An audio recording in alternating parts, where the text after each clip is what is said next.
നെഹ്റു കുടുംബം ഒരു കാലത്ത് ഇന്ത്യൻ രാഷ്ട്രീയത്തിലെ അതികായന്മാരായിരുന്നു. ഇന്ത്യൻ സ്വാതന്ത്ര്യ സമരത്തിന്റെ മുൻനിരയിലുണ്ടായിരുന്ന കുടുംബം കോൺഗ്രസ് പാർട്ടിയെ കെട്ടിപ്പടുക്കുകയും 3 പ്രധാനമന്ത്രിമാരെ സൃഷ്ടിക്കുകയും ചെയ്ത ശക്തമായ രാഷ്ട്രീയ കുടുംബം. 1929 ജവഹർലാൽ നെഹ്റു കോൺഗ്രസിന്റെ പ്രസിഡന്റായി.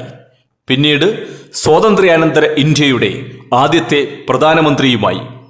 അതിനുശേഷം അദ്ദേഹത്തിന്റെ മകൾ ഇന്ദിരാഗാന്ധിയും അവരുടെ മകൻ രാജീവ് ഗാന്ധിയും ഇന്ത്യയുടെ പ്രധാനമന്ത്രിമാരായി. ഏതാണ്ട് 100 വർഷങ്ങൾക്ക് ശേഷവും ഗാന്ധി കുടുംബം ഇന്നും ഇന്ത്യയിലെ രാഷ്ട്രീയ അധികാരത്തിന്റെ ഭൂപടത്തിൽ ശക്തിയോടെ തന്നെ നിലനിൽക്കുന്നു.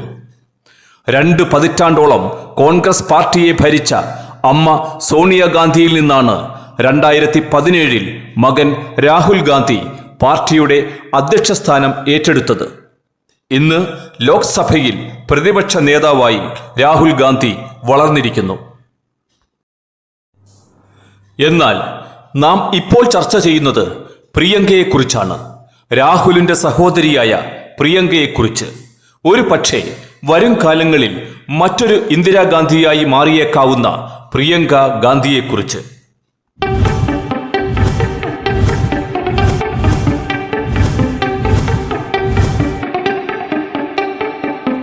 പ്രിയങ്കയും രാഹുലും സ്കൂളിൽ പോയിട്ടില്ല. 12ാം വയസ്സ് മുതൽ കോളേജിൽ പോകുന്നതുവരെ വീട്ടിലിരുന്ന് പഠിച്ചു. 1-2 കുട്ടികൾ മാത്രമായിരുന്നു അവർക്ക് കൂട്ടിനുണ്ടായിരുന്നത്. സുരക്ഷാ നിയന്ത്രണങ്ങൾ അവരുടെ ബാല്യത്തിന്റെ ആഘോഷങ്ങൾ ഏതാണ്ടെല്ലാം തന്നെ ഇല്ലാതാക്കിയിരുന്നു. ആഴ്ചാവസാനം 1 മണിക്കൂർ പുറത്തു പോകാൻ അനുവദിക്കും. ഒരേ സ്ഥലത്തു തന്നെ സ്ഥിരം പോകാൻ അനുവദിക്കാറുമില്ല. വിദ്യാഭ്യാസത്തെയും സാമൂഹികമായ ഇടപെടലിനെയുമെല്ലാം ഈ നിയന്ത്രണങ്ങൾ വലിയ തോതിൽ ബാധിച്ചെന്ന് പ്രിയങ്ക തന്നെ പിന്നീട് വെളിപ്പെടുത്തിയിട്ടുണ്ട്. ഒരു സാധാരണ പെൺകുട്ടിയുടെ ബാല്യത്തിൽ നിന്ന് അവർ വളരെ അകലെയായിരുന്നുവെന്ന് അവരുടെ പിൽക്കാല ജീവിതം സാക്ഷ്യപ്പെടുത്തുന്നു. 1999 സോണിയാഗാന്ധി അമേഠിയിൽ മത്സരിക്കുമ്പോൾ പ്രചാരണത്തിന് പ്രിയങ്കയുമെത്തി. അന്ന് ഉയർന്നു കേട്ട ഒരു മുദ്രാവാക്യം ഇങ്ങനെയായിരുന്നു: അമേഠിക്ക് ദൻക ബേട്ടിയ പ്രിയങ്ക. അമേഠിയുടെ വാനമ്പാടി എന്നാണ് കോൺഗ്രസുകാർ പ്രിയങ്കയെ വിശേഷിപ്പിച്ചത്. 1977 സഞ്ജയ് ഗാന്ധിക്കും സമാനമായ വരവേൽപ്പ് കിട്ടിയിരുന്നു. മുദ്രാവാക്യവും ഏറെക്കുറെ അങ്ങനെ തന്നെയായിരുന്നു. 2 ദശാബ്ദം മുൻപ് തന്നെ രാഹുൽ രാഷ്ട്രീയത്തിലേക്ക് പ്രവേശിച്ചെങ്കിലും പ്രിയങ്ക കുടുംബനാഥയായി ഒതുങ്ങി. മകൻ റഹാന് ഇപ്പോൾ പ്രായം 23, മകൾ മിരായിക്ക് 22. ഇക്കാലം അത്രയും അമ്മയ്ക്കും സഹോദരനും വേണ്ടി തെരഞ്ഞെടുപ്പ് പ്രചാരണത്തിനെത്തുക എന്നത് മാത്രമായിരുന്നു അവരുടെ ഏക രാഷ്ട്രീയ ഇടപെടൽ. സോണിയ വിദേശത്തേക്ക് പോകുമ്പോൾ അമ്മയുടെ മണ്ഡലത്തിലെ കാര്യങ്ങൾ പ്രിയങ്കയാണ് നോക്കിയിരുന്നത്. സമ്പന്നരുടെ നിശാപാർട്ടികളിൽ ഭർത്താവ് റോബർട്ട് വദ്രെ നിത്യസാന്നിധ്യമായപ്പോൾ ക്യാമറ കണ്ണുകൾ പ്രിയങ്കയെയും തിരഞ്ഞിരുന്നു. എന്നാൽ അതിൽ നിന്നൊക്കെ ഒഴിഞ്ഞുമാറി നിശബ്ദമായി ജീവിക്കാനായിരുന്നു പ്രിയങ്കയുടെ ഇഷ്ടവും തീരുമാനവും. 2008 അവർ വീണ്ടും വാർത്തകളിൽ ഇടം കണ്ടെത്തി. അത് രാജീവ് ഗാന്ധി കൊലക്കേസിൽ ശിക്ഷിക്കപ്പെട്ട് ജയിലിൽ കഴിയുന്ന നളിനിയെ കാണാൻ എത്തിയപ്പോഴായിരുന്നു. എങ്കിലും മാധ്യമങ്ങൾക്ക് മുന്നിൽ ഒരക്ഷരം പോലും അതിനെക്കുറിച്ച് പ്രിയങ്ക പറഞ്ഞില്ല. എന്നാൽ എങ്ങനെയാണ് ആ കൊലപാതകം സംഭവിച്ചതെന്ന് തന്നോട് അവർ ചോദിച്ചുവെന്നും താനത് വിഷമത്തോടെ വിവരിക്കുന്നതിനിടയിൽ അവർ പലപ്പോഴും വിങ്ങിക്കരഞ്ഞിരുന്നെന്നും നളിനി പിന്നീട് വെളിപ്പെടുത്തി.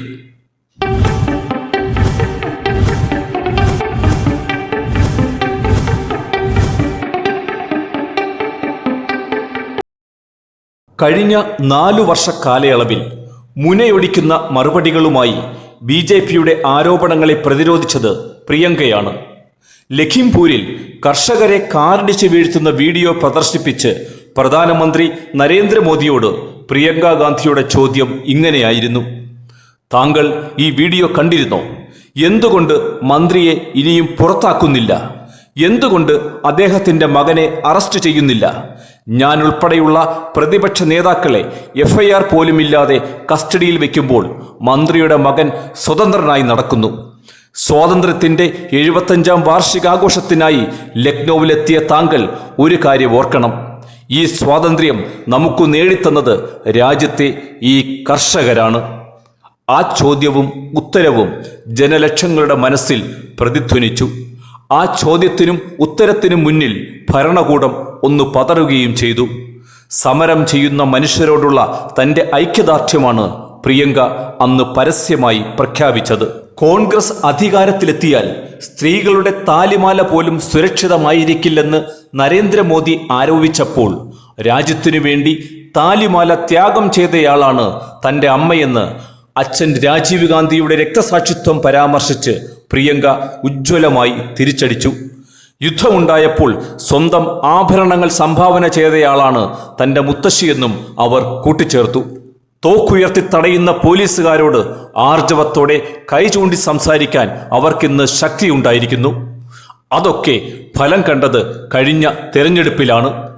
UPയിൽ കോൺഗ്രസിന് 6 സീറ്റുകൾ കിട്ടി. ഇന്ത്യ സഖ്യത്തിന് 43 സീറ്റുകളും. അമേഠി കോൺഗ്രസ് തിരിച്ചുപിടിക്കുകയും ചെയ്തു. ഇപ്പോഴിതാ സഹോദരൻ രാഹുലിൽ നിന്നും വയനാട് മണ്ഡലം ഏറ്റെടുത്ത് അവിടെ നിന്നും ലക്ഷങ്ങളുടെ ഭൂരിപക്ഷത്തോടെ വിജയിച്ച് പ്രിയങ്ക ഇന്ത്യൻ പാർലമെന്റിലേക്ക് കടന്നു ചെന്നിരിക്കുന്നു.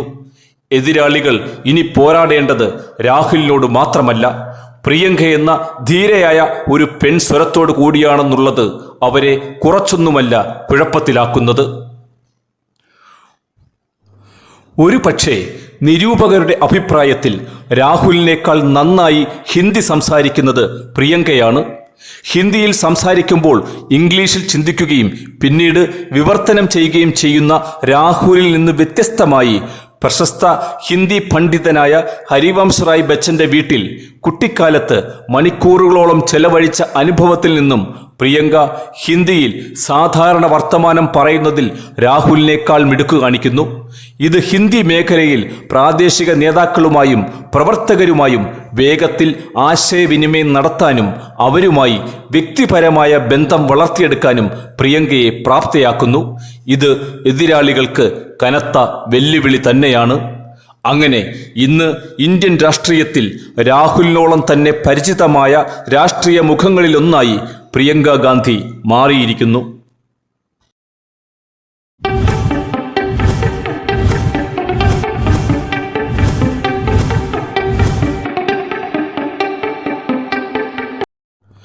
ആയിരത്തി 1977 മുതൽ റായ്ബറേലിയിലെ തിരഞ്ഞെടുപ്പ് മേൽനോട്ടം വഹിക്കുകയും 1980 മുതൽ 1984 വരെ ഇന്ദിരാഗാന്ധിയുടെ പൊളിറ്റിക്കൽ സെക്രട്ടറിയായി സേവനമനുഷ്ഠിക്കുകയും ചെയ്ത അവരുടെ വിശ്വസ്തനായ സഹായി മഖൻലാൽ ഫത്തേദാർ ഇന്ദിരാഗാന്ധി കൊല്ലപ്പെടുന്നതിന് ദിവസങ്ങൾക്ക് മുമ്പ്, അതായത് 1984 സെപ്റ്റംബർ 28 ശ്രീനഗറിൽ വെച്ച് അവരുമായി നടത്തിയ ഒരു സംഭാഷണം 2015 പ്രസിദ്ധീകരിച്ച തൻ്റെ ദി ചിനാർ ലീവ്സ് എന്ന ഗ്രന്ഥത്തിൽ വിവരിക്കുന്നുണ്ട്. സെപ്റ്റംബർ 27 ഇന്ദിരാഗാന്ധി തൻ്റെ പേരക്കുട്ടികളായ രാഹുലിനും പ്രിയങ്കയ്ക്കുമൊപ്പം കാശ്മീർ സന്ദർശിച്ചിരുന്നു. 2 ദിവസത്തിനു ശേഷം അവർ ഡൽഹിയിലേക്ക് മടങ്ങി. ഒരു TV ചാനലിന് അനുവദിച്ചിരുന്ന ഒരു അഭിമുഖത്തിൽ പങ്കെടുക്കുന്നതിനായിട്ടായിരുന്നു അത്. നേരത്തെ ഷെഡ്യൂൾ ചെയ്തിരുന്നതിനാൽ മാറ്റിവെക്കാൻ ഇന്ദിരാജിക്ക് താൽപ്പര്യമില്ലായിരുന്നു.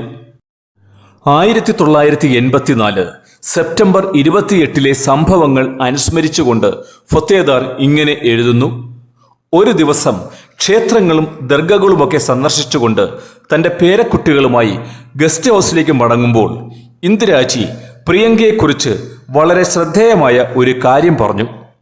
അതിങ്ങനെയാണ്: ഫത്തേദാർജി, ഞാൻ അധിക നാൾ ജീവിച്ചിരിക്കില്ല.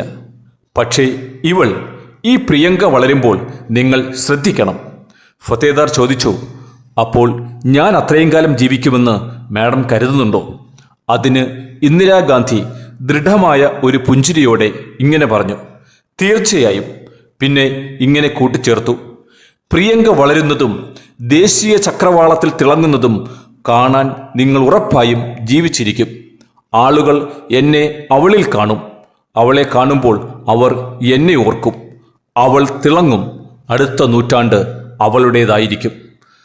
ഈ വാക്കുകൾ പറഞ്ഞ് ഏതാനും ദിവസങ്ങൾ കഴിഞ്ഞപ്പോഴാണ്, അതായത് 1984 ഒക്ടോബർ 31 അംഗരക്ഷകരുടെ വെടിയേറ്റ് ഇന്ദിരാഗാന്ധി കൊല്ലപ്പെടുന്നത്.